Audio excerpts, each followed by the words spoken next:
Сайхан уу? Энэ өдрийн мэндийг хүргэе. Сонсогчдоо өдөр орой сонсож байгаа өдрийнх нь мэндийг хүргэе. За манай One Percent Better буюу 1% илүү подкастын маань цоо шинэхэн дугаар эхлэхэд бэлэн болсон байна. Намайг Мөнх ундрах гэдэг. Би Парма шны эмзэгч төлөөлөгч байгаа. За манай хоёр эмч бас өөрсдийгөө товчхон танилцуулах уу. За намайг Гацхүү гэдэг хүнийх эмч мэрэгчлээ фармашны эмч төлөөлөгч байна. За өдөр өдрийн минь намайг Саруул гэдэг Farmavation компани эмч төлөөлөгч. За бидний яриа зүгээр сонсогдож байгаа гэж найдаа. За манай өнөөдрийн сэдв бол өтгөн хаталт бол донтолт гэсэн сэдвээр ярилцах байгаа. За өтгөн хаталт бол маш түгээмэл зүйл те.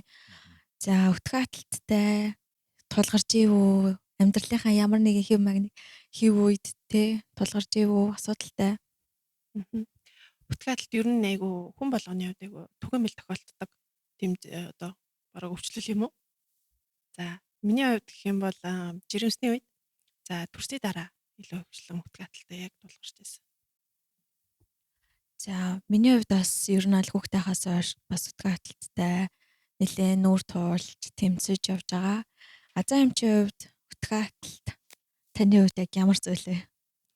За яг харьцангуй бага л да. Гэхдээ бас нөгөө аялал жуулчлаар ч юм уу те гадагшаа зугаалгах хөдөө гадаа явахад бол айгүй хийлбэг тохиолддог. Тийм. Гэхдээ өнөөдрийн подкастын одоо сонсож байгаа хүмүүстээ бас сануулгад хэлье хэдүүлээ. Хэрвээ та хоол идж байгаа бол өнөөдрийн подкастыг хоол идснийхаа дараа сонсвол илүү дээр шүү. Бид хэдэ айгүй өтгөнтэй холбоотой юмнууд их ярина. За. За хоол идж байгаа хүмүүс маань анхаарах нь байна. Хоол идж байгаа бол төр паузлаад хоолныхоо дараа сонсорой гэж зөвлөе. За тэгвэл өтгөн хаталт хэр удаан үргэлжлэх эсвэл өтгөн хэр удаан гадагшлахгүй байх нь яг өтгөн хаталт гэж үзэж байгаа. За хүн ер нь хоол идсний дараа тий тэр тухайн хоол босруулах хэрэгтнэр бүрэн боловсрч гүйцэх хүртэл хугацаа нь бол 24 цаг гэж үздэг л дээ. Тэг өтгөн хаталтыг бол манай Азаа эмчилснээр 7 хоногт 2-3 удаа 3-аас бага хугацаанд за ингээ өтгөнөр бийцэж явах юм бол өтгөн хаталт гэдэг байгаа шүү дээ. Тэрнээс гадна нөгөө өтгөн хаталтаа одоо ингээд хүн дээр бийцсахад тэр хүн дээр бийцсах одоо нөгөө өтгөний 4-ний 1 нь нөгөө жижиг хэмжээтэй хоргол байх юм бол за эсвэл нөгөө яг ингээ бийцсахаар суухад тухайн хүнээс маш их хэмжээний нөгөө хүчтэй тэмдүүлэлт болон за тэгээд өөрөөс нь хүч ихээр ялгаруулад авах юм бол хүч одоо их шаардаад авах юм бол тэрийг бас өтгөн хаталт гэж өрнөл үзнэ. Тэгвэл бас хүн болго өтгөн хаталттай биш те. Өтгөн хатлууд тэгвэл бас тийм төрөлтэй байна. Өтгөн хаталт нь. За тэгвэл өтгөн хаталтууд нь ямар төрөл байх уу те. За хаяа хатдаг хүмүүс байна те. Төр зургийн гэх бах. За тэгвэл өтгөн хаталт нь ямар төрлүүд байна яг. За яг хэр хугацаанд илэрч байгаас шалтгаалаад за төр хугацаанд одоо өтгөн хатах байх болно. Эсвэл одоо байнгын архаг өтгөн хаталтууд бас тухайн хүнд үүсч болдог байхгүй. За ерөнхийдөө бол түрүүний ярьсан шинж тэмдэг маань бол 3-7 хоногоос дээш хугацаанд байнга үргэлжилж байвал бидэд бол байнгын архаг өтгөн хаталт байна. Энийн одоо шалтгаан юу вэ гэдгийг бас тодруулж мэдэх шаардлагатай байдаг. Энэ нь цаашлаад олон өвчтний бас хүндрэх шалтгаан болж өгдөг л дөө. Өтгөн хаталт бол яалтчгүй түгээмэл зүйлтэй. Тэг яг нөгөө Дэлхийн эрүүл мэндийн байгууллагаас ч гэсэн гаргасан байт юм лээ. Яг нийт хүн амын 16% нь бүр яг өтгөн хаталттай гэсэн тийм яг хувь байт юм лээ статистикаараа. За тийм гуртал 6 хүн тутмын 1 нь өтгөн хаталттай байгаад байна шүү дээ.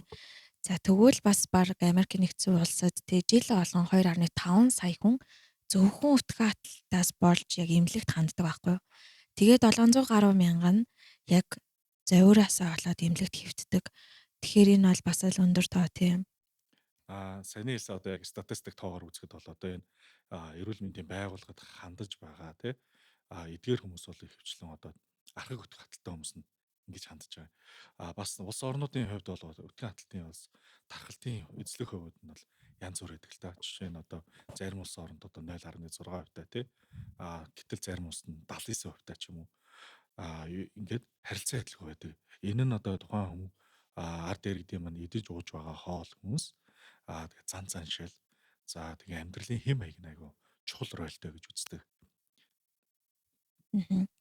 Тэгвэл яг өтгөн хаталт нь яг юунаас олж үүсэж байгаа юм те? Одоо нэг юм төр зүрийн өтгөн хаталт бол яхаа ингээд хүн аялал зугаалгаар явах. Тэг ингээд нөгөө нэг гэртээ би засч чаддгүй гэж ингээд одоо чаддаг хэрнээ яг ирд чи аялал зугаалгаар явчихаар тухгүй газраа ч юм уу тийм газар би засч чаддаггүй. Ингээд өтгөнөө хураах маягтай болчдөг. Өтгөн ингээд хатчихдаг. Тэ эсвэл ажил ихтэй үед стресс гэд те. Тийм үеэс олж ингээ яг өтгөн хаталт үүсдэг. Тэгвэл яг өтгөн яг юунаас олж хатаад байгаа? Эсвэл харахаг өтгөн хаталтын явц те. За ер нь төр зүрийн өтгөн хаталтууд маань бол ихэвчлэн стресстэй их холбоотой. За удаан хугацаагаар аялж байгаа явцдаг тийм ээ. Бас нөгөө тухайн одоо зорчиж байгаа орон нутаг юм уу эсвэл тэр гадаад орнууд нь одоо тав тухгүй бие засаад одоо хүндрэлтэй ч юм уу тийм байдлууд одоо стресст оруулдаг.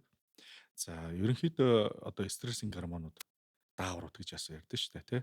Адреналин ч юм уу бөөрийн дэд булчирханаас ялгарч байгаа кортизолын дааврууд ихсгээд ирэхээр хүний өтгөний одоо ялгарх хэмжээ багасч эхэлдэг. Өөрөөр хэлбэл гидсний хөрөлцөг өтгөн удаашрч эхэлдэг.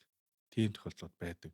За мөн бас нөгөө тухайн стресстэй холбоотойгоор хоол идэх хөвшил маань буурах, хоол багасах, эсвэл ус шингэн хэрэглээ маань буурах. Ийм зүйлүүд одоо яг энэ төр зүрийн өтгөн хаталтанд ихээр нөлөөлдөг гэж үздэг л дээ. Магадгүй өмнө нь өтгөн хатж байсан хүмүүсийн хувьд бол бас архаг өтгөн хаталтууд маань сэтрэх. Тэгээд эргээд одоо нөгөө өтгөн хаталтай холбоотойгоор үүсдэг өвчлүүд нь сэтэрч гарах ч юм уу тийм зовиртой байдаг. Мөн бас нөгөө одоо ингээд дулаан ороод ирэхэр чинь нөгөө бидний аялал зугаалга айгүй их нэмэгддэг шүү дээ. Тэгэхээр нөгөө аялал зугаалгатай холбоотойгоор одоо тухайн маань одоо нөгөө онгоцонд удаан явах ч юм уу эсвэл нөгөө машинд ингээд удаан явах тохиолдол одоо нөгөө нэг өтгөнөө удаан хугацаагаар нь одоо ингээд нөгөө төвчих. За эсвэл нөгөө усаа бүр ингээд уужсэн одоо олон нөгөө дахин ингээд бяцхасаа одоо нөгөө цааргалаад шингэнийхээ хэрэглэг бүр багасах. За нөгөө онгоцонд маш удаан хугацаагаар нөгөө зорчхоор онгоцны орчин ч өөрөө нөгөө хит хуурай орчин байдаг. Тэгэхээр хит хуурай орчин учраас бид нар нөгөө бие махбодоос бас усаа давхар алдаад идэг. Тэгэхээр ч мөн адил ер нь бол өтгөн хаталт бас төр зүрийн өтгөн хаталт үргэлжилнэ. За тэгвэл яг архаг өтгөн хаталт яг бас юунаас олд юм бол? За архаг өтгөн хаталтууд бол ерөнхийдчлэн одоо нас, хүйс тэр их холбоотой гэж үздэг л дээ. Аха. Яг одоо ингээд бүгдээ ингээд хүмүүсийг ер нь ингээд харахаар ихэвчлэн эмэгтэй хүмүүс те. Зөвхөн эмэгтэй хүмүүст өтгөн хаталт илүү тохиолдод байгаа юм шиг харагдаад идэг. Энэ нь бас яг юунаас олж байна? За нэгэн судалгаанаар үзэхэд насжилттай холбоотой өтгөн хаталт нэлээд ихсдэг. Өөрөөр хэлбэл 60-аас дээш насных нь буюу өндөр настай ахмадуудын хувьд өтгөн хаталт 33% тархалттай байдаг. Энэ нь өөрөөр хэлбэл 3 тутмын нэг нь өтгөн хаталтай байна гэсэн. За тэр дундаа яг эрэгтэй хүнээ харьцуулах юм бол эмэгтэй хүнд бол илүү их өтгөн хаталтай байдаг. Энэ нь тухайн эмэгтэй хүний гормоны солилцоотой их одоо холбож тайлбарлалт юм билээ л дээ. Ялангуяа эмэгтэй хүний гормоны одоо алдагдал тэнцвэрт байдал алдагдах одоо үеуд гэж байдаг нөхөрчгүй. За гормон гэдэг нь одоо эмэгтэй эм даавар буюу эстроген, прогестероныг ярьж байна шүү дээ, тий. За тэгэхээр эмэгтэй хүний жирэмслэлтийн үеуд, за хөхүүл үед, за дээрэс нь нас ахиад цэвэршилтийн өмнөх болоод цэвэршилтийн дараа ихэвчлэн эмэгтэй хүний өтгөн хаталт нэмэгддэг гэж үздэг. За тэгвэл ингээл хүмүүс яг фэйсбુક дээр те би битэй амар зөвлөгөө өгдөг шүү дээ. Тэгэл бараг фэйсбુકийн өтгөн хаталтын групптэй те тэгэл өтгөн хатчлаа 7-оос 10 хоног те тэр орнд бараг гарахгүй байна. Яах вэ? Эсвэл байнга өдөр алга өтгөн хатаад байна. Өдөр алга өтгөнөөр эсвэл бие засаад байна. Хүндрэлтэй байна гэл тэгдэг. Тэгэл доор нь хүмүүс янз янзын би битэй яг юм өөрт яг хэрэгэлдэг байсан аргуудаа яг ингээд зөвлөгөө өгдөг те. Жишээ нь одоо шар тус өглөөдөө нэг халбах шар тус уучгаа. За эсвэл зарим нь одоо хар чаавга идэ өдөр болгон хар чаавга идэ гэдэг тий. Тэнгуурл зарим нь тусан гэлизм. За тэгэл нөгөө туулгах юм буюу тий лаксатив юм их хэрэгэлдэг. Эднэр нь яг хэр үр дүнтэй хэр зөв аргууд байт юм бол? За манайхны яг төгөөмөл одоо яг ингээл өөр бие биедээ зөвлөөл явдаг зүйл бол одоо харж авахны шүүсийг хэрэгэлдэг тий. За ерөнхийдөө харж авах хэрэглэх нь маш тохиромжтой. харж байгаанд одоо маш өндөр агуулмжтай эслэгүүд агуулгаддаг. За тэгэхээр одоо түрүү ярьсан хоёул тэгээ архаг үтгэ хаталтанд одоо нас хүйс их нөлөөлдөг. За дээрэс нь бидний нөгөө эмний хэрэглээ айгүй их нөлөөлж өгдөг л дөө. За удаан хугацаанд хэрэглэж байгаа эмнүүд маань бас үтгэ хатах гол шалтгаан болдог. Жишээ нь за ээжүүд маань айгүй сайн мэддэг. Жирэмслэлтийн үед одоо төмрийн бэлтгэл, кальцийн бэлтгэл хэрэглэх нь өтгөний одоо хаталт одоо үүсгэх шалтгаан болдог. За дээрэс нь өвчин намдаах юмнууд бас нөлөөтэй гэж үздэг. За хамгийн удаан хугацаагаар хэрэглэдэг зүйлүүд бол бас сэтгэц нөлөөт юмнууд байдаг. За тухайн сэтгэц нөлөөт одоо эмчилгээ хийлгэж байгаа хүмүүс маань бол удаан хугацаагаар удаг. Гэтэл тэр нь одоо тухайн одоо нөгөө маш олон төрлийн гормоны орчилтуудыг өгч идэг. Тэрнээс үүдэлтэй бас өтгө хатах эрсдэлтэй байдаг. За түрүү харж аваа ярьжсэн шүү дээ тий. За тэгвэл харж аваагыг бол яагаад түлхүүх голцоо хэрэглээд идэм бэ? Одоо ууснаас хойш үр дүн нэг л хурдан гараад идэг. За тэнд эслэгийнх нь агуулмж их чухал байдаг. За хэдүүлээ одоо сая хэд хэдэн шалтгаан ярьлаа л да, өтгөн хатах маш олон төрлийн шалтгаан ярьж байна. Тэгвэл эдгээрээс бид нэр яаж урьдчилан сэргийлэх юм? За тэр талаар ер нь бол за манаас аруул эмчилж байгаа тий. За бид нар нөгөө үтгэн хаталт нөлөөлөд байгаа нөгөө хэд хэд бүтэн зүйл байгаа шүү дээ. Бидний нөгөө амьдралын хэм маягтай холбоотойгоор нөгөө хөдөлгөөний хомсдол байна. За дээрэс нь нөгөө шингэний хэрэглээ бага байна. За дээрэс нь нөгөө эслэгээр баялаг хоол хүнс маш бага хэрэгэлдэг. За дээрэс нь нөгөө өөр Хооллолтын хэм тийм маяг. хоолтын хэм маягаас шалтгаалаад үтгэн хаталтад одоо үүсэж байгаа. Тэгэхээр тэр нөгөө үтгэн хаталтыг одоо үүсгээд байгаа одоо бид нар өдөр тутмын дахиад хангалттай хэмжээний эслэгээр одоо баялаг хоол хүнсийг маш сайн хэрэглэх хэрэгтэй. Дээрээс нь шингээ маа маш сайн уу. Одоо бид нар бол яг өдөрт 1.2 одоо 2-оос 1.5 литр одоо ингээ шингэн зүйлийг ууна гэдэг байгаа шүү дээ. Гэтэ бид нараас тэрнээс ерөнхийдөө бол ер нь бол 1.5-2 литр уусан ч бид нар бол ер нь бол шингээ хангалттай авах хэрэгтэй. За дараагийн нэг юм гэх юм бол маш сайн дасгал хөдөлгөөн хийх хэрэгтэй. Дасгал хөдөлгөөн хийжээж бидний бодис солилцоо идэвхтэй явна. Бодис солилцоо идэвхтэй явжээж тэр үтгэн ер нь бол гадагшлах процесс хэвийн хэмжээнд явагдана гэсэн үг. Гэтэ яг тэр нөгөө Facebook групп дээр чинь ерөнхийдөө гэхдээ нөгөө харж аваа гээд за шар тос ингээ уучих авьяас идчих гэдэг чинь бол гайгүй зөвлөгөөнүүд шүү дээ. Тэрнээс бүр ингээд баг ингээд хүү ийм бэд юм уу гэмээр баг ингээд зөвлөгөөнд хүртэл хүмүүс өгсөн байдаг. Тэр нөгөө шар тос яг бид нар ямар зорилгоор ууж байгаа тэгэхээр шар тосыг бол бид нар баг ингээд аюу олон төрлөөр хэрэглэхийг баг ингээд тэр зөвлөгөөндөөс харж байгаа. Шууд нөгөө ийм нөгөө одоо юу гэдэг нөгөө зарцуу байдлаар нь шууд ингээд талбаар ингээд албадаад идчих. Эсвэл одоо нөгөө бүлээн усанд найруулад талхан дээр түрхэд идгээд нэр янз бүрийн зарим хүмүүс кофенд ууж хүртэл хийж байдаг тий. Тэрийг бол бид нар ямар байдлаар хэрэглээд байгаа гэхээр шар тос маань өөрөө бидний нарийн гидсэнд очиод бүрэн шимэгдэхгүй байхгүй юу? Бүрэн шимэгдэхгүй. Тэгэхээр тэр маань хоол босруулах цаа маань нөгөө бүдүүн гидсэнд ч очиод бүтгэнийг одоо нөгөө ямар ч саадгүйгээр гарах нөгөө гулгамтгай байдлыг бий болгохын тулд бид нар шар одоо нөгөө тосыг хэрэглээд байгаа гэсэн үг. За нөгөө юу харч авга. Тэгээ дөрөв хэлсэн шүү дээ тий. Одоо нөгөө өтгөн хаталтанд урьдчилан сэргийлэх сайн 4 дэглэм байна шүү дээ. Тэн дээр хүнсний эслэг гэдэг зүйл их хэрэглэнэ. За тэгэхээр харч авганы одоо жижигхэн дундаж хэмжээний 66 г ойролцоогоор байгаа харч авганд одоо 1.5 г эслэг агуулдаг. За тэгэхээр энэ бол өндөр агуулмжтай гэсэн үг л тий. Өөрөөр хэлбэл одоо ихэвчлэн манайхан хатаасан харж авыг хэрэглэх гэдэг. Саяны хэмжээ бол одоо яг фреш чимс байгаа үед нь тийм агуулмжтай. Хатаахаар энэ нэг дахин буурдаг гэж бас үздэг юм билээ. За гэтээ харж авыг хэрэглэж байгаа хүмүүс маань бас нэг анхаарах зүйл байдаг. Яг гэвэл нөгөө хит их хэмжээтэй хэрэглээд байдаг. За тэгвэл тэр харж авны маань хальсанд уусдаггүй төрлийн эслэгүүд маш өндөр агуулмжтай болоод эхэлдэг. Энэ нь эргээд лаксатив төрөл буюу туулгах үйлдэл үзүүлээд эхэлдэг. За тэгэхээр харж байгаагаас хүмүүс одоо хит их гүйлгэх юм уу, бацлах, өвдөх тийм зөөр бас зөнхлийг илрээд идэг. За нөгөөтэйгөр бас харж аванд ингээд өдөрт авах одоо нэг ширхэг харж авнаас бид бас нэлээд өндөр агуулмжтай сахар авдаг. Тэгэхээр сахарын агуулмж өндөртэй байх нь шүү дээ. Тэгвэл бас сахарын диабеттэй юм уу, сахараа зохицуулж байгаа хүмүүст одоо бас энэ жоохон зохимжгүй болоод эхэлнэ.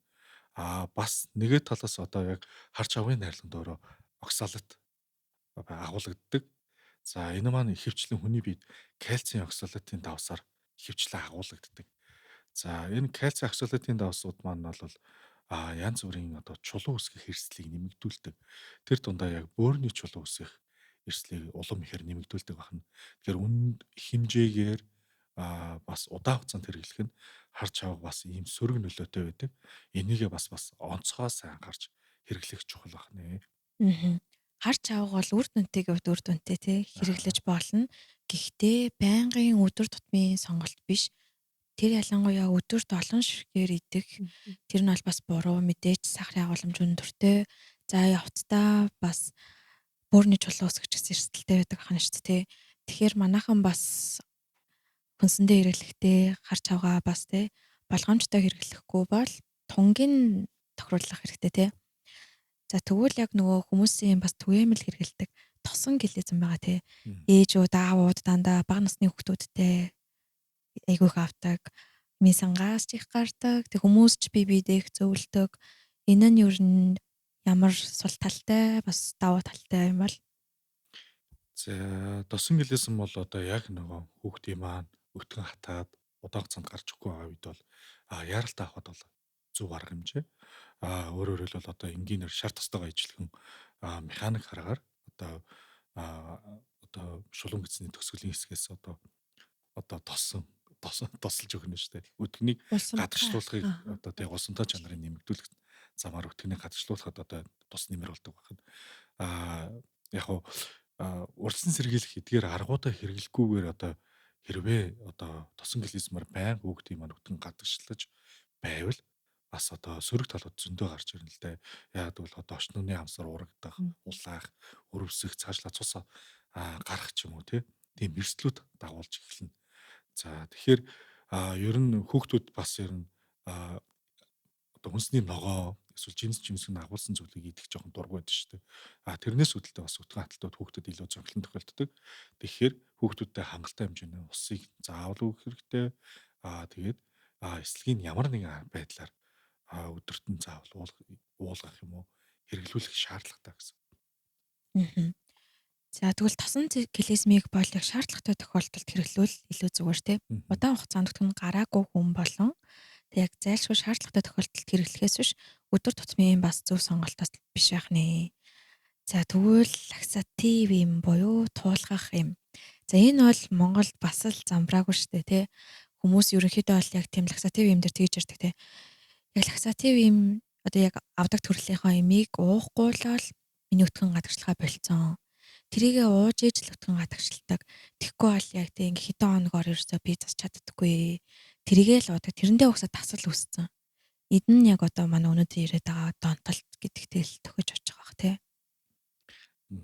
За ер нь туулгах төрлийн юмнууд бол гол үйлчилж байгаа механизмын хувьд бол юу вэ гэхээр бүдүүн шулуун гэдсийн гөрөлцөх хөдөлгөөнийг хит эрчимжүүлж түүнд үүссэн одоо өтгөнийг гадагшлуулж одоо өгөх үйлдэлтэй юмнууд байдаг.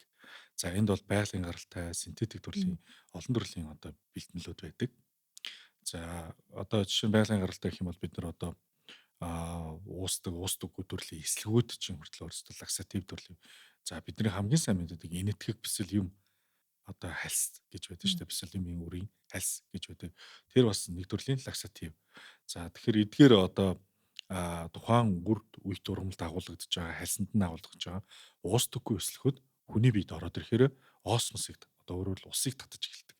За ингээ усыг хит их хэмжээгээр татаад ирэхээр бүдүүн гэзсний хүн одоо бүдүүн шулуун гэзсний хөндийд одоо хөөгөөд осмосоор ингээд ихсэж эхэлдэг даралтаараа. Ингээд ихссэн үед нөгөө шулуун бүдүүн гэзсний маань одоо хүчээр исэн ханыг цочроогоод гөрөлцөх хөдөлгөөнийг нэмэгдүүлж өгдөг юм үйлдэлийг үзүүлдэг байна. За тэгэхээр эдгээр юмнууд бол одоо хэрэглэхэд аюулх уу зөв гэж хэрэгэлдэг. Одоо өөрөөр хэлбэл хэрэглэж болно гэж үздэг. Гэхдээ нэг алдаа байдаг. Юу вэ гэхээр хүмүүс энийг жоргуугаар авдаг. Жоргуу авдаг маань гэдэг маань өөрөөр хэлбэл эмийн зохистой тунгийн хэрэглээ хяналтгүй байдаг гэсэн. За тэгэхээр энэ нь цаашлаад юу үүсгэж байгаа гэхээр донтолт үүсгэж байгаа. Донтолт гэдэг нь яг нөгөө сэтгэл санааны хувьд одоо донтож байгаа зүйл биш. Тухайн эмэнд одоо тодорхой хэмжээнд хэрэглэхэд одоо үр дүн гарч исэн чинь дараагийн удаа хэрэглэхэд үр дүн гарахгүй бол тэрнийхээ тунгийг ихсэгдэг тэр төрлийн донтолтыг үүсгдэг. Энэ нь эргээд лаксатив эмний төрлийн одоо жоохон сөрөг талыг гаргаж өгдөг юм л да. хит их одоо тунгаар хэрэглэх юм уу зохисгүйгээр одоо ингээ хэрэглэсний үүднээс юу гэсдэг вэ гэхээр хурц суулгалтууд үүсч идэг. За хурц суулгалт үүсгэхээр одоо хүн хамгийн түрүүнд шингэнээ алдаж ийн гэдэг чинь давхар эрдэсээ маш их хэмжээгээр алддаг, аюултай байдаг. За нөгөө тэгээр бас одоо шулуун бүдүүн гэсний салстын улайлт, урагдал, за зулгаралт тий цаашлаад одоо шулуун гэс одоо сунах ч юм уу юм анатомийн бүтцийн өөрчлөлтүүд гэмтлүүдийг бий болгох эрсдэлтэй гэж үздэг юм байна л да. За FTS нэг бас ерөнхийдөө нэг зөвлөмж гаргасан байна л да. Өөрөөр хэлбэл энэ лаксатив төрлийн юмнууд чи OTC буюу жоргуугаар олгогддог юм аа. Энэний тунгийг замбраагүй хэрэглэснээс болоод лаксатив төрлийн юм нь өөрөө шулуун бүдүүн гүнзний маань ямар нэгэн ургац хавдрын бас нэгэн үүсгэх шалтгаан болоод байна гэж бас үзээд байгаа юм. Тэгэхээр энэ дээр заавал эмчийн зөвлөмж тодорхой яг одоо зөв зөвлөгөөгөр авахгүй бол бас эргээд ийм сөрөг талууд ихтэй. Мгм. Бас нэг зохистой тунгаар хэрэглэх шаардлагатай байгаад байна тий. Тэнгуут яг донтолт гэдэг нь яг сэтгэл зүгээрээ биш тунгийн донтолтыг хэлээд байгаа тий. Тэгэхээр яг тунгаа гол нь зөв тохируулаад хэрэглэх нь эрүүл мэндэд тустай. Тэрнээс ямар ч ямиг хэтрүүлэн хэрэглэх нь угаасаа л цаанаа хор оршигтай байдаг тий. За тэгвэл биднэрт хамгийн аюулгүй сонголт гэж яригадаад байгаа эслэг тий. Нэг сонирхолтой нэг юм байт юм байна л да. Тэр нь болохоор нөгөө нэг сансрын нисгэгчд сансарт гарахаараа ингэ жингүүтж штэ. Тэн гуртал жингүүтгэхээр ингэ гөрөлцөх хөдөлгөөн айгу удааш шигтэй байна л да. Тэгэхээр нөгөө өтгөн хаталтаас орчлон сэргийлэхийн тулд яг тэр эслэгтэй хүнсийг маш их хэмжээгээр хэрэглэдэг гэж аахгүй юу? Эслэг агуулсан хүнсийг. Тэгэхээр бас бид нар урьдчилан сэргийлэхийн тулд бас хамгийн аюулгүй сонголт нь эслэг болж таараад байгаа тий. Эслэгийн талаар илүү дэлгэрүүлвэл эслэг нь одоо хүний биед ямар ач тустай байна, ямар төрлүүд байна гэх зэргээр. За эслэг ер нь бол одоо хүнсний ногоо урмал бүхэл зүйлд одоо эслэг маань агуулгдчихдэг л доо. За тэгэхээр ер нь бол хүнсний эслэгийг бол ихэвчлэн бидэд ашигладаг. За эслэгийн одоо хувьд бол одоо уустдаггүй төрлийн эслэгүүд гэж хувааж үздэг л дээ. Тухайн жимсгэн хүнсний юунд агуулгадж байгаас шалтгаалаад уустдаггүй гэсэн эслэгүүд байдаг. За ер нь бол хүнсний эслэг бид нар өдөр тутам хоол хүнсээр энийг авах нь зөв шаардлагатай гэж үздэг. Гэхдээ бид нар нөгөө хүнснийхээ хоол хүнсийг одоо хит боловсруулах юм уу, хит их задлсан хит их боловсруулсан бэлэн бүтээгдэхүүнүүдийг хэрэглэхээр тэндээс одоо хангалттай хэмжээний эслэгийг бол авч чаддаггүй. За тэгэхээр одоо эрсдэлтэй түрүүний ясан сансрын нисгэгчд гэж ярьж штэ тий. Эдгээр эрсдэлтэй хүмүүс бид нар бол хүнсний эслэгийн өндөр тунгаар өөрөөр хэлбэл эрүүл мэндийн нэмэлт бүтээгдэхүүнээр орлуулж авах шаардлагатай байдаг. За түрүүн хэдүүлээ ярьсан байнгын архаг өтгөн хаталттай тий энэ өтгөн хаталтаас болоод дараагийн одоо бидний хэлтгэр шамбран ч юм уу тий эдгээр шулуун гэзний өөрчлөлтүүд одоо өвдөлтүүдийг илэрдэг тэр хүмүүст бид заавал өтгөн хаталтыг одоо шийдэх шаардлагатай болдог. Тэгэхээр нэмэлтээр бас бид нар бас эслэгийг хэрэглэх хэрэгтэй болж таарч байна. Тэгэхээр хоол хүнснээс аавна бас юу яах нь нэмэлт бүтээгдэхүүнээр бас авах шаардлагатай байна. За тэгэхээр ер нь бол эслэг гэдэг маань өөрөө за нүрс ус л да нэг төрлийн. Нүрс усны одоо ерөнхийдөө мономер гэж ярьдаг хамгийн бага нэгж гэж ярьдаг. Бидний хамгийн сайн мэддэг глюкоз, өшөө фруктоз, галактоз гэж байгаа тий. За тэгэхээр глюкозыг бид нар бүгдээрээ сайн мэднэ шүү дээ тий. Сахар. Тий. Бүхэл төрлийн нүрс усанд агуулмж хамгийн өндөр агуулгадаг. За фруктоз гэдэг нь бол байгалийн жимсгэнд илүү их төлхөө агуулгадаг. За галактоз бол мэдээж сүүний одоо сахарт илүү их агуулгаж байгаа шүү дээ тий. За тэгвэл фруктозын нэг онцлог юу вэ гэхээр хоол босруулах замаар явахдаа хүний хоол босруулах ферментээр задардгүй төрлийн нүрс ус байдаг байна л тий. За тэгвэл энэ одоо амны үндээр хоол хүнсээр одоо тий эслэгээ идж яхад энэ маань улаан холоор дамжих хотоодыг өнгөрөөд нарийн гидсэн задрахгүйгээр бүдүүн шулуун гидсэнд задарч эхэлдэг юм байна. За тэгтээ энэ юугаар задардаг вэ гэхээр бидний гидсэнд агуулгадж байгаа ашигтай бактериар задардаг юм байна. Тэгэхээр нэг төрлийн эслэг гэдэг чинь өөрөө ашигтай бактерийн хоол хүнс буюу пребиотик болдог байна. Мгм. Тэгвэл бас эслэгийг тогтмол хэрэглэх нь бас ер нь бол хамгийн үр дүнтэй зам уу аюулгүй сонголт гэж хэлж болохоор шүү дээ, тэ. За эслэгийг өдөр тутамдаа байнгын хэрэглэх нь сөрөг тал ер нь байгаа юу? За хүн өдөрт бол ойролцоогоор 15-аас 25-аас 30. 10-аас 25 мг грамм Ага. эслэгийг хэрэглэж явах хэрэгтэй тий. Аа Тийм дээдлэн 40 гэж сонсчихсан байна тий. дээдлэн Мгм. 40 грамм. Гэтэ Монгол хүний хувьд бол хамгийн дээдл нь ер нь бол 9 грамм л эслэг өдөрт хоол хүнснээс авд юм билээ. Яг авах боломжтой нь л 9 Мгм. грамыг авч чаддаг. Хамгийн дээдл нь. Тэгвэл бол нэмэлтээр хэрэглэх нь бол тийм буруу зүйл, ихтэй зүйл бас биш байна тий. Мгм. За тэгээд бас яг ямар эслэг хэрэглэж байгаа бас шалтгаална л да. Одоо сүүлийн үед эслэгүүд маань бол илүү одоо нарийн боловсронгүй технологиор илүү хүний биед одоо илүү хурдан задардаг ч юм уу те илүү өр хөгжтэйгээр бас үйлдвэрлэгдэх болж байна л да. Тий. Ер нь эслэгийн одоо яг удаан хугацаагаар хэрэглэхэд ямар ач холбогдолтой юм бэ гэж ярьж байсан шүү дээ тий. За эслэг бол одоо мэдээж өтгөн хаталтыг одоо зогсоох их гол үүрэгтэй гэж үздэг байна шүү дээ. За тэгэхээр эслэг гэдэг зүйл маань өөрөө хүний биед одоо ашигтай бактериор задарч явах явцдаа хоёр гол одоо ач холбогдол үзүүлдэг юм байна л да. Хамгийн гол хоёр. За эхний хамгийн гол ач холбогдол гэдэг бол хүний гидсний микробиом орчныг одоо өсгөж идэг, масс нь өсгдөг. Энэ юу юм гэхээр хүний гидсэнд агуулгадах тэр пробиотик буюу ашигтай бичил битнүүдийг өсгөж өгдөг юм даваа талтай. За Бас нөгөө пробиотик аутизмтай хүүхдэд аа хэрэглүүлдэг. Илүү үр дүнтэй гэж сонсч байсан. тий. Ер нь яг аутизм гэдэг чинь өөрөө өвчин биш тийм ээ. Бүгдээрээ мэдж байгаа нийгмийн харилцааны төвөгтэй хэлбэр гэж үздэг. Яг энийг яагаад ингэж эслэгийг хэрэглэж байгаа юм бэ гэд судалгаагаар үзэхэд бол аутизмтай хүүхдүүдийн гидсний орчныг судлаад үзсэн юм байна л да. Тэгэхэд одоо эрүүл хүүхдтэй харьцуулахад ашигтай бактери ядамаг тоо төрөлн цөөхөн гэж ер нь бол үзсэн юм байна л да. За нөгөө төвөр аутизм ч өөрөө нийгэмшилтэй холбоотой одоо үүсэж байгаа гэж бас тодорхойлоод байгаа нийгэмшилтэй. А тухайн хүүхдийн одоо нөгөө оюун санаа тий байдлууд бол хэвийн боловч тэрэнд үзүүлж байгаа хариу бол одоо арай өөр байдаг тий.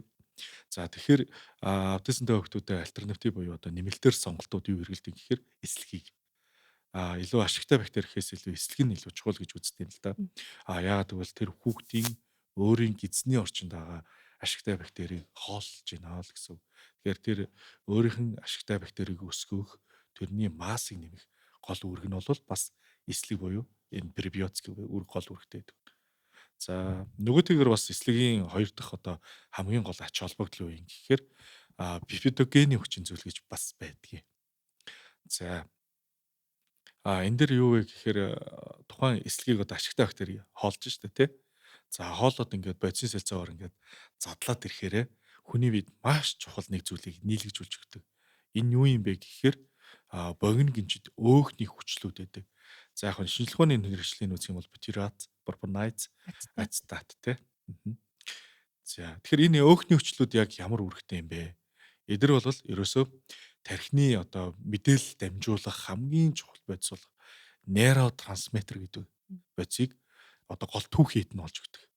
За нөгөө талаас нэг юм зүйл байдаг штэ. Хүний одоо серотонин даавар гэж байдаг штэ.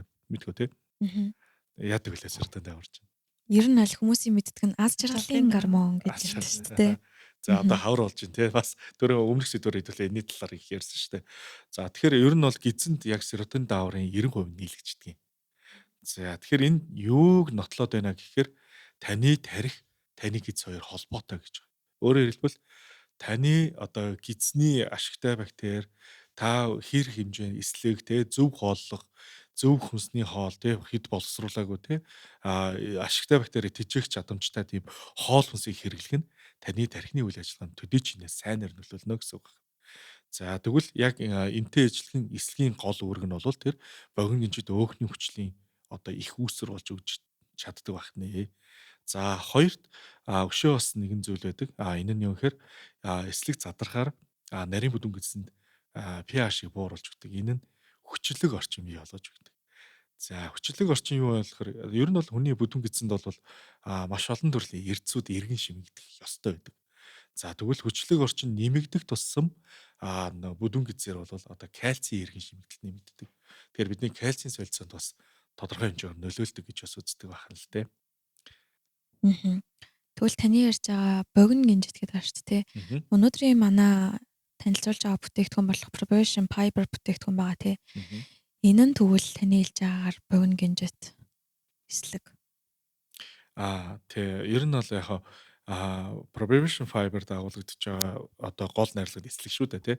Энэ болохоор Actylite. Тий. Actylite гэдэг ер нь бол яг үндсэн патент эзэмшиж байгаа компани болохоор Америкийн брэнд байгаа. За тэгэхээр нөгөө энэ Actylite маань өөрөө яг 100% богино гинжит буюу 2-5 гинжтэй эслэгийг агуулж байгаа гэсэн үг. 2-5 гинж буюу богино гинж байх нь яг ямар даваа талтай? Урт байвал ямар уу? Богино нь илүү даваа тал болгож өгч байгаа шүү дээ тий. За яг энийг энгийнээр ярьж үзье л да тий. За одоо ингээд нэг хүний бие задардаг нэг фруктоз эслэг орж ирээд ашигтай бактери энийг идэх гээд байна шүү дээ тий.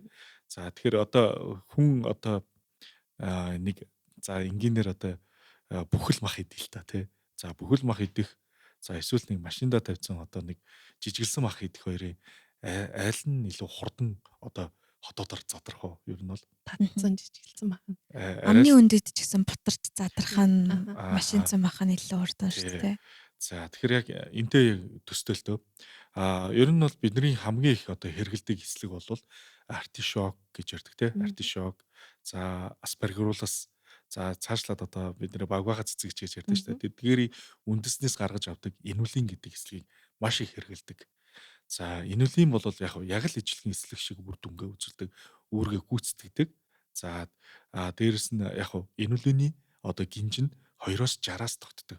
2-60 гинжнээс тогтдог байна. Тэгэхээр арай урт. Арай урт тий. 2 гинжтэй ч байгаа, 3 гинжтэй ч байгаа. Гэхдээ 60 хүртэлх гинжтэй нь хүртэл байдаг гэсэн үг. За тэгвэл Probation Fiber дагуулгдж байгаа Actylite эслэг маань бол түрүүн 2-3-аас 5 хүртэл гинж агуулдаг. За өөрөөр хэлбэл эдгээр эслэгүүд хүний биед ороод 95-аас 98% хүртлээр ашигтай бактеритай задарч өгнө л гэсэн одоо ач холбогдлыг өгдөг байна. Сайн задарч өгнө шүү дээ. Урт гинжээс бодвол арай хурдан сайн задарч арай илүү хурдан ойлгоно гэдэг юм бол одоо нөгөө хоорондоо ингээ гинжиг холбогдсон байгаа. Тэр чинь ингээ маш хурдан хугацаанд бас ингээ задраад бүрэн задрах боломжтой гэсэн үг. Тэгээ ингээд нөгөө богино гинжтэй учраас тэр задрах явцдаа нөгөө энерги үүснэ. Тэгэхээр энерги үүсэхдээ ч гэсэн ерөөсөө 2 ккал энерги үүсэж байгаа учраас буцаад нөгөө одоо тэр гинж задрах явцад үүссэн энерги маань биднэрт одоо нөгөө өөх тус тий нүрс ус байдлаар хоригдлохгүйгээр бас даваа талтай. Тэгвэл эслэх нь бас давхар заавал өтгөө хаталтанд бас сайн биш тий. Олон талын ашиг тус байдаг. Жишээ нь өссөн мэдрэмж дарж өгдөг тий. Хэвлийн төвийн таргалалт бууруулдаг тий. Бас холестерины түвшинг гэсэн бууруулдаг. Тэгэхээр ерөнхийдөө бол өдөр тутамдаа эслэгийг хэрэглэх нь хүн болгонд бол ашигтай тий. Бага насны хүүхдээс ахуулаад настай буурал эмээгөө манармаа ч гэсэн эслэгийг хэрэглэж болох нь байна. За энэ дээр нөгөө тий сайн садгалан мэдрэмж төрүүлдэг гэдэг. Ер нь бол одоо нөгөө фитнесээр хичээлж байгаа ч юм уу эсвэл хүнд спортоор хичээлж байгаа хүмүүс ер нь бас эслэг хэрэглэх дуртай байдаг. Бас шаардлагатай байдаг. За ялангуяа одоо фитнесийн маань бол одоо харьцангуй одоо шингэнэ орих дээрэс нь нүрс усаа орих гэсэн хатуу дэглэм рүү орж ирдэ шүү дээ. За яг энэ үед бол фитнес хичээлдэг хүмүүсийн хамгийн тулгымцсан асуудал бол өтгөө хаталт байдаг. Давхар эслэг гэдэг зүйлийг бас одоо биеийн жингээ доктортой барих гад тий турах байгаа хүмүүс. За цаашлаад бас одоо сахарын диабеттай хүмүүс сахарын хэмжээгээ бууруулж байгаа тэр дэглэмтэй хүмүүс одоо эслэгийг өндөр хэрэглэдэг. За тэгвэл яагаад эслэг энд хэрэглэх шаардлагатай байгаа гэхээр эслэг маань өөрөө ерөнхийдөө GLP-1 гэдэг одоо шүүрлийн хэмжээг нэмэгдүүлж өгдөг гэж үздэг. За тэр нь ямар юм хэлвэл нөгөө глюкагон төсөл одоо протеин уурга тэрнийг нэмэгдүүлж өгдөг. Энэ GLP-1-ийг одоо нэмэгдүүлэх нь ямар ач холбогдолтой вэ гэхээр инсулины ялгарлыг дэмжиж өгдөг. За тэгээд хүний биед одоо тийм цадгалан мэдрэмжийг маш сайн нэмэгдүүлдэг. Тэгэхээр өглөө нөгөө овёс ид те өглөө эслэг өндөртэй хоол идэх гэдэг чинь өөрөө хамгийн бага илчлэгээр цадгалан мэдрэмж авах гол одоо шалтгаан байдаг. Тэгэхээр гол ерөөсөө тэр юу вэ гэхээр тэр шүүрлийн ялгарлыг дэмждэг байх нь. За манайхан ч бас Озонбек гэдэг одоо бэлтмэлийг хүртэл мэддэг шүү дээ. Тэр чинь өөрөө GLP-1 төст одоо үйлдэлтэй юм байдаг. Гэхдээ энийг хамгийн одоо зөв одоо авах юм нь бол хүнсний эслэгээр авах нь илүү аюулгүй байгалийн гаралтай гэж үздэг. Тэгэхээр бидэд бол илүү эслэг идэх нь нөгөө талаас өтгөн хаталтаас гадна жингээ барьж байгаа хүмүүст илүү чухал, сахарын диабеттэй хүмүүст айгүй эргээр нөлөөлөх боломжтой байна шүү дээ. Бас нөгөө төдийлэн нөгөө яг ингээд нэг ногоо могонд дургүй хүмүүс байдаг ч тийм. Өнөр автнаас нь болоод ч тэр ерөнхийдөө ногоо идэж чаддгүй. Ийм хүмүүс ч гэсэн ерөнхийдөө өдөр тутам давах үстэй эслэгээ нөхөх хэмжээгээр ч гэсэн авах боломжтой гэсэн. Яг хүнсээр авч чадахгүй байгаа эслэгээ нэмэлтээр авах боломжтой л гэсэн үг тийм. Заавал ер нь бол нэмэлтээр авч явах шаардлагатай зүйлсийн нэг шүү дээ. Эслэг бол хоол хүнсээрээ бүтээн хэмжээнд нь авч чадахгүй бол. За манай Probation Fiber-ийн хувьд бас пробиотик агуулдаг тий. Энэ нь бас нөгөө нэг пробиотикийн найрлаганд нь бас энэ өтгөн гадагшлуулахад тэмцлэг үзүүлдэг пробиотикийн найрлагууд бас байгаад байдаг. Энэ нь бас ер нь бол нэг даваа талуудынх нь нэг тий. Тийм, Probation Fiber ч юм болохоор яг 4 хоногийн 3 тэрбум ашигтай бактери байгаа. За тэгэхээр ашигтай бактери нь гэсэн байна. За ашигтай бактери маань пребиотик ч байна. За тэгээд манай нөгөө Probation Fiber чинь яг нөгөө эслэгийнх нь яг их усүрнэ гэх юм бол нөгөө чихрийн нишингнээс ерөнхийдөө гаргаж авч байгаа. Тэгээд эслэгний бас нэг юу нь яг ийм чихрийн нишингнээс гаргаж авч байгаа хүнсний эслэг штэ тий. Хүнсний эслэгний бас нэг том давуу тал гэх юм бол хүний биед тасал үүсгдэггүй. Дээрээс нэмээд хүний бие дахиад нөгөө хуримтлал үүсэхгүй. Тэгэхээр одоо нөгөө хүмүүс чинь ингэж л асуудаг үстэй. Энэ надад тасал өгөхгүй. Би нэг ингээ хэрэгжилж байгаад болчхоор энэ ингээ үйлчлэгээ болчих юм шүү. Тийм байх уу гэдэг ер нь бол тиймэрхүү юмнууд бол ерөнхийдөө гарахгүй гараад даваа талтай. За ойлголоо. Тэгвэл манай өнөөдрийн ярьсан сэдвтээ асуудалтай танд тулгарч байгаа бол бас манай Probation Fiber-ыг та бүхэн сонирхоод танд хэрэгтэй мэдээлэл өгч чадсан бол бас манай бүтээгдэхүүн хэрэгтэй юм шиг санагдсан бол та өөртөө барьлах эмийн сонгоодоос худалдаа авч болно. За манай хоёрт өөр нэмэлтээр ярих зүйл байна уу? Бүгдээрээ бас хүмүүстэй зөвлөмж өгье те.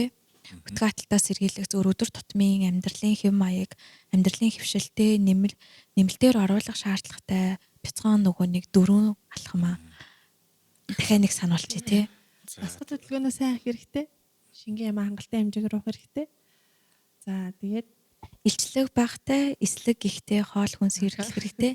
Тэгээ хоолны яг юм зөв хөвшилт хооллох хэрэгтэй. Зөв хөвшилттэй одоо хит их үлсгэлээ явуулж болохгүй. Хит их одоо гинт хоол идэж болохгүй. Ер нь бол энийг л хоолны хэм маяг гэж яриад байгаа. Тэгэхээр тогтцсон цагт хооллох. Тогтцсон цагт хооллох энэ маш чухал те. Тэгэхээр энэ бол өтгөний ялангуяа хүний гидсний гөрөлцөх хөдөлгөөнд аюу чухлаар нөлөөлдөг. 0 ормоор 0 орчиж байгаарэ. Бити дэвчээрээ. Ерөөсөө өтгөнөө хурааж болохгүй те. Ер нь бол болж өгвөл бас 0-д бити удаан сууж байгаарэ. За энэ нь ирэхэд бас нөгөө бусад хөндөрлүүдийг бий болгодог шүү. Тийм, туулгаа яг зөв тунгаараас хэрэглэх хэрэгтэй. Тийм, лаксативын буюу туулгах эмийг та бүхэн бас яг зохистой тунгаар үнэхээр шаардлагатай үед нь хэрэглэж хэвшээрээ гэж зөвлөмөр байна. За тэгээд өнөөдрийн манай сэдвтээ хамт байсанд баярлалаа. Бас хоёр эмчтэй гоё мэдээлэл өгсөнд баярлалаа гэж хэлье. Тэгээд манай дараагийн дугаараар бид нар бас танд ойр өдөр тутмын амьдралд нь хэрэг болох үс эрүүл мэндийн шин содон мэдээлэл бас цаг үеэ олсон тийм шинжлэх ухааны үндсэн дээр тайлбарлагдсан зүйл хүргэх болно. Тэгээд өнөөдрийн манай подкасттай хамт байсанд баярлалаа. Дараагийн манай шинэ дугаарыг сонсох хүсвэл та subscribe дараарай. Тэгээд like, comment, subscribe бити мартаарай. За тэгээд Formation-тай хамт Нико илүү байцгаая. Баярлалаа. За баярлалаа.